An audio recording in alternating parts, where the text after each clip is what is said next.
ہم امام علی کے ماننے والے ہیں. امام علی کے شیعہ بڑے منظم ہوتے ہیں.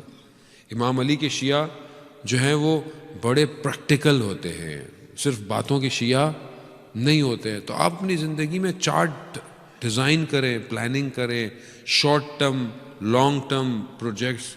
خوب میں اپنی زندگی میں، میری زندگی گزر گئی، میں آپ کو اپنے آپ کو کہہ رہا ہوں، میری اتنی زندگی گزر گئی، میری بال داڑھی میں سفید آ گئے، میرے بال سفید ہو گئے، یعنی گویا میں اب ہلکے ہلکے قبر کی طرف، مجھے نہیں پتا قبر کب ہے، ابھی شاید ابھی اتروں، قبر کھلی ہوئی ہو، میں اترتے ہی مر جاؤں، کسی کو نہیں پتا.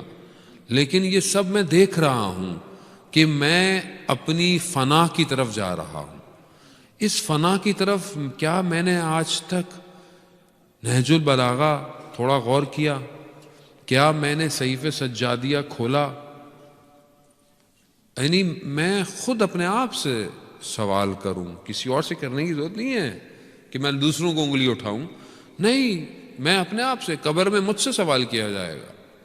تو میں اپنی زندگی میں کیا ان دعاؤں کی طرف متوجہ ہوں؟ ماہ مبارک کے استقبال کی دعا ہے امام کی، چوتھے امام. ماہ مبارک کے وداع یعنی خدا حافظی کی دعا ہے امام کی. ان کو تھوڑا سا پڑھیں، تھوڑا سا ٹائم نکالیں، تھوڑا سا دیکھیں. زندگی میں ٹائم کسی کے پاس نہیں ہے، آپ کے پاس بھی نہیں ہے، میرے پاس بھی، کسی کے پاس نہیں ہے ٹائم. ٹائم کس کے پاس ہے آج کل؟ جس سے بولا ٹائم ہی نہیں ہے، مصروف ہیں.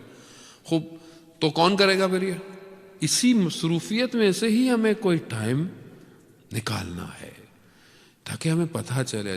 دعا بہت امپورٹنٹ ہے زندگی میں. دعا مانگ کر انسان کو پتہ چلتا ہے کہ اس کی کیا حیثیت ہے. خود امام سجاد صحیفہ سجادیہ کی 10ویں دعا میں کہہ رہے ہیں، فرماتے ہیں یا غنی الاغنیاء انا افقر الفقراء. اے بے نیازوں میں سب سے بڑے بے نیاز، میں فقیروں میں، محتاجوں میں سب سے محتاج ہوں. خود مانگیں، یعنی اس کی بارگاہ. وہ کہتا ہے ہاتھ بلند کرو، آؤ میرے پاس، مانگو مانگو، میں تمہاری دعاؤں کو مستجاب کروں گا. مانگو تو صحیح. علامہ طباطبائی اس آیت کے ذیل میں کہ ادعونی استجب لکم، کہ مانگو، خدا مستجاب کرتا ہے. تو روز قیامت میں شخص کو ریوارڈز ملیں گے، چیزیں ملیں گی. تو وہ کہے گا میں نے یہ عمل اچھے انجام نہیں دیے تھے. یہ کہاں سے؟ کہا یہ جو تم نے دعائیں مانگی تھیں اور پوری نہیں ہوئی، یہ اس کے بدلے میں تمہیں ملا ہے. تو وہاں پہ شخص کہے گا کاش دنیا میں میری کوئی بھی دعا قبول نہ ہوتی. کیوں؟ کیونکہ ادھر ریوارڈ ہے. تو کیا میں اپنی دعاؤں میں دوسروں کے لیے دعا مانگتا ہوں؟ جبکہ امام حسن مجتبیٰ علیہ الصلوۃ والسلام، درود بھیج دے محمد والد اللہم صلی علی محمد. امام خود فرماتے ہیں کہ میں نے اپنی والدہ کو، حضرت سیدہ سلام اللہ علیہا کو، میں نے کبھی اپنے لیے دعا مانگتے نہیں دیکھا. پڑوسیوں کے لیے، رشتہ داروں کے لیے، دوسروں کے لیے. تو کیا میں مانگ رہا ہوں؟ کیا میں دوسروں کے لیے دعا مانگتا ہوں؟